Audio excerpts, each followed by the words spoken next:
Hola, soy Roberto Rodríguez. La pregunta es, ¿hacia dónde avanza la movilidad en nuestro país, en el Ecuador? Se habla de movilidad a gas, se habla de movilidad eléctrica, se habla de una serie de nuevas tecnologías y nosotros aparentemente somos espectadores de estas películas del futuro para nosotros. ¿Qué ocurre? ¿Cómo montarnos en esta nueva ola, en esos nuevos sistemas, en este nuevo cambio que enfrenta el mundo? Lo estaremos conversando hoy con el ingeniero en movilidad Edison Llanes, quien será nuestro invitado hoy aquí al Mundo en 7 días en FM Mundo Live, nuestra comunidad, a la cual puedes unirte ya, darnos like y sumarte semana a semana a nuestros contenidos y al aire en territorio ecuatoriano en 98.1 FM. Empezamos de inmediato. Si ves que alguien no respeta el distanciamiento ni usa la mascarilla, díselo. Usamos tapabocas, pero no para quedarnos callados. No te confíes, el estado de excepción terminó, pero la pandemia sigue.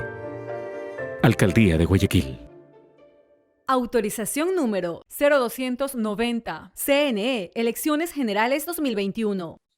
¿Hacia dónde va la movilidad? Es lo que habíamos planteado y nuestra audiencia está atenta a escuchar los criterios ahora del ingeniero en movilidad Edison Llanes. Él también es gerente de Optimovilidad en el Ecuador y vamos a conversar justamente del tema de movilidad. Hoy mucho se habla de diferentes temas.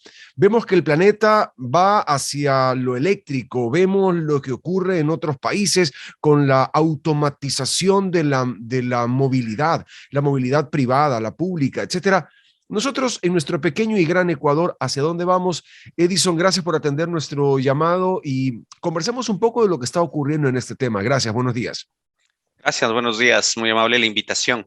En el tema de electromovilidad, que es, digamos, la moda actualmente con respecto a energía limpia, vale la pena recordar que hace 20 o 25 años atrás hubo otra moda de energía limpia y que lamentablemente Ecuador la perdió, que son los vehículos a gas natural. Cuando uno va a los países vecinos, Colombia, Brasil, encuentra estaciones de servicio donde te proveen gas natural para los vehículos porque son menos contaminantes que los derivados de petróleo normales.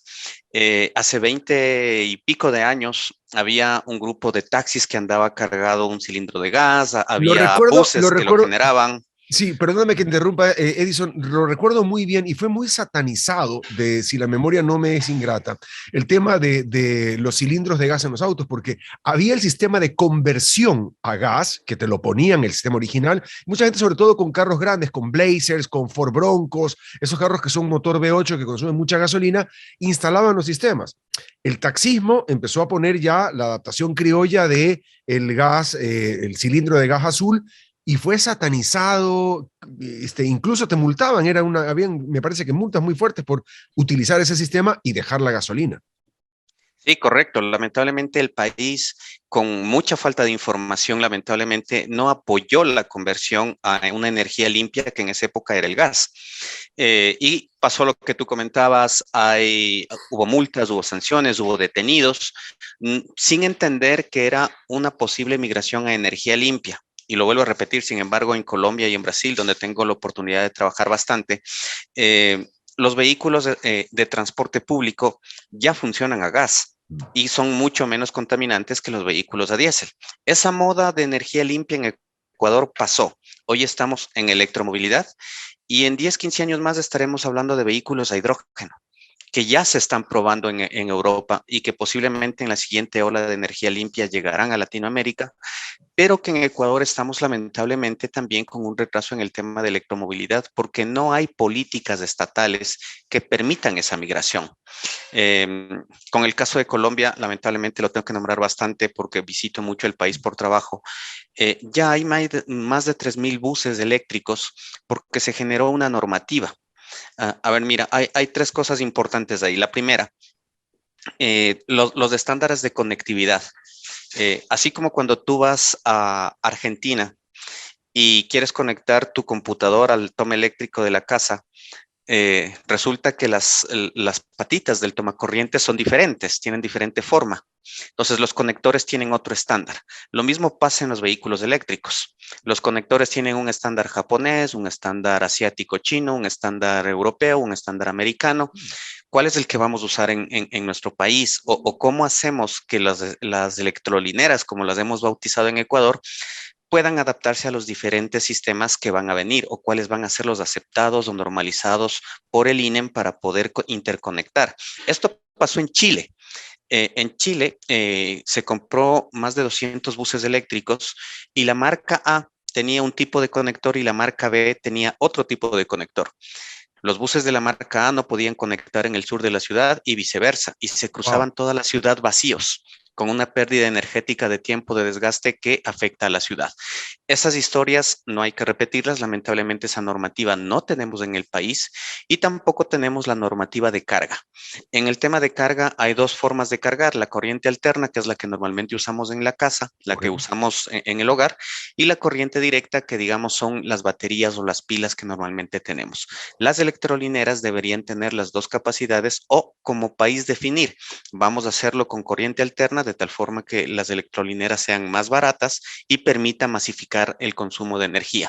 Y el tercer punto es cómo se va a generar los puntos de distribución, ya que los costos de energía son más altos o más bajos dependiendo de los horarios del día. En la noche son mucho más baratas por el tema industrial y en el día son mucho más costosas porque está considerado como consumo doméstico. Entonces, si tú tienes electrolineras que vas a cargar electricidad en tu vehículo y sigue esta normativa, en las noches vamos a tener colas gigantes porque la normativa dice que en la noche es más económico y durante el día posiblemente estén vacías. Entonces, estos detalles que parecen menores no están siendo normados y por eso es que no logra despegar el tema de electromovilidad en nuestro país y el Estado tiene que ya tomar la decisión de hacerlo y hacerlo bien. Pero entonces, colijo de lo que tú dices, Edison, debemos partir por una decisión de Estado, es decir, de generar una política pública de movilidad sustentable hacia nuevas tecnologías, donde vayamos incorporando esto, porque efectivamente lo que ocurre ahora con los autos eléctricos, en el caso concreto de Estados Unidos, hay una inmensa red que se va de a poco desarrollando, jalada de la mano de Tesla, donde se están instalando y tú ves en los supermercados, ya hay puntos de electrolineras, en los hoteles tú ya ves las instalaciones, llegas y funcionan los carros eléctricos, pero hay una red. Caso contrario, por más avance de tecnología, si no existe la infraestructura, es como, vamos a ponerlo en criollo, si los carros a gasolina empiezan a circular en el Ecuador y no hay gasolineras, no podemos movilizarnos de un lado a otro porque nos vamos a quedar en mitad de viaje con el auto estancado. Ahora, si la tecnología avanza hacia allá y nosotros fuimos unos espectadores de lo que ocurrió con el tema del gas, eh, y si en 15 años más tú dices, de acuerdo a tu proyección técnica, que la electricidad va a migrar hacia esta nueva forma de combustión, yo veo a este paso, sin afán de ser pesimista, que vamos a ser también espectadores de la energía eléctrica o de la movilidad eléctrica.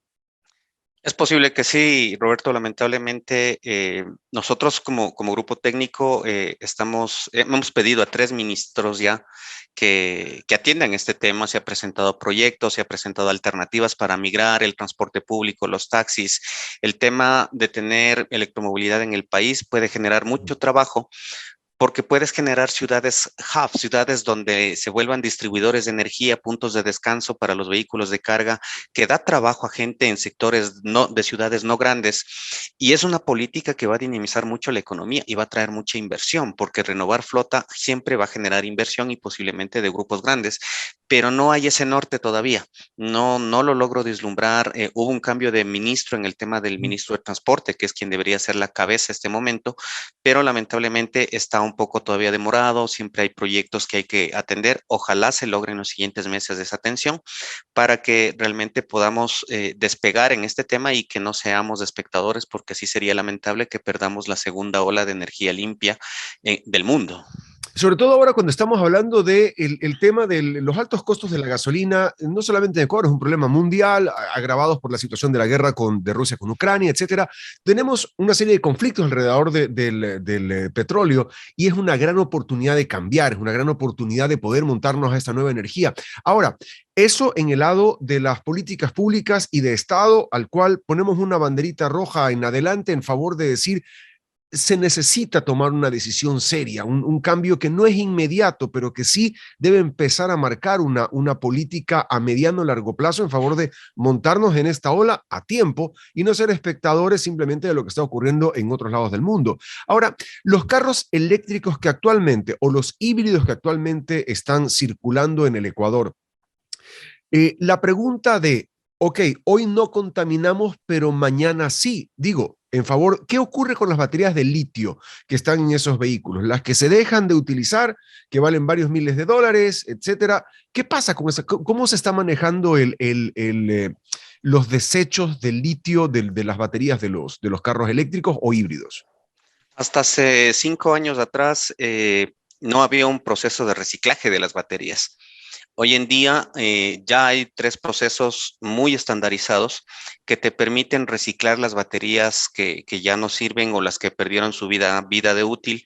E inclusive hay un proceso nuevo que se está probando en donde las baterías de litio pueden ser realizadas un overhaul para que puedan tener una segunda vida útil y de esa forma disminuir la posible contaminación que requiere desechar baterías, porque uno de los grandes problemas o las grandes críticas era qué vamos a hacer con esa serie de contaminantes.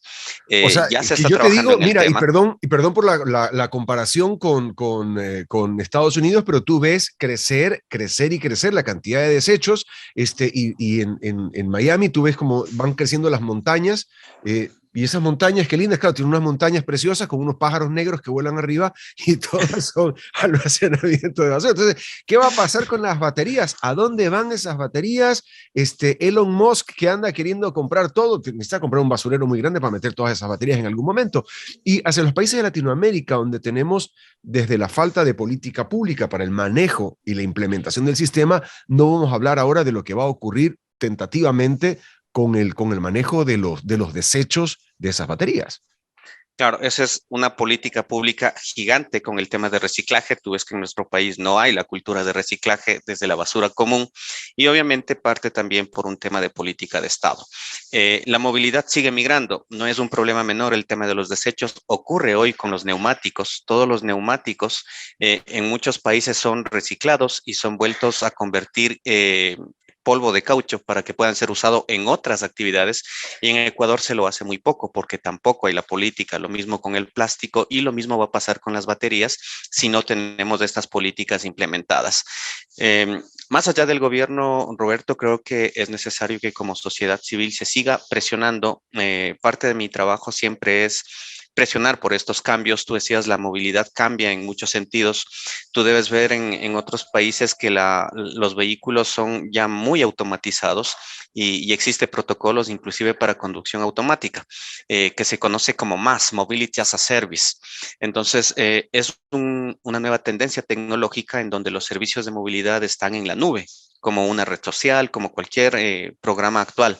Y eso en Ecuador todavía no lo vemos porque lamentablemente no estamos adaptándonos de esos cambios. Tenemos una ley de tránsito y transporte que regula a qué velocidad se mueve el carrito, pero no tenemos esta mirada hacia el futuro de qué tendríamos que regular para permitir que todo este nuevo proceso tecnológico ingrese al país y se quede en el país, que adicional no es solo una moda, sino que este cambio de nuevas cosas ayuda a generar empleo porque hay nuevas empresas que se crean, hay nueva gente que se contrata y dinamiza mucho la economía.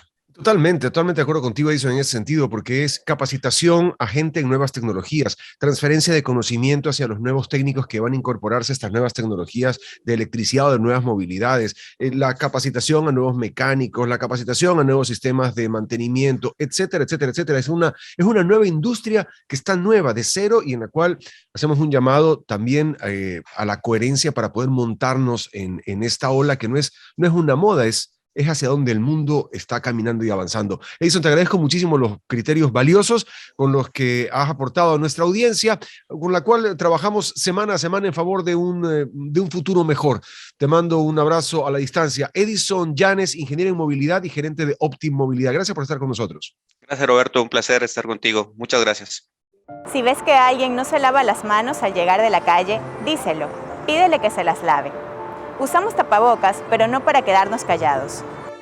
No te confíes. El estado de excepción terminó, pero la pandemia sigue. Alcaldía de Guayaquil. Autorización número 0289. CNE, Elecciones Generales 2021.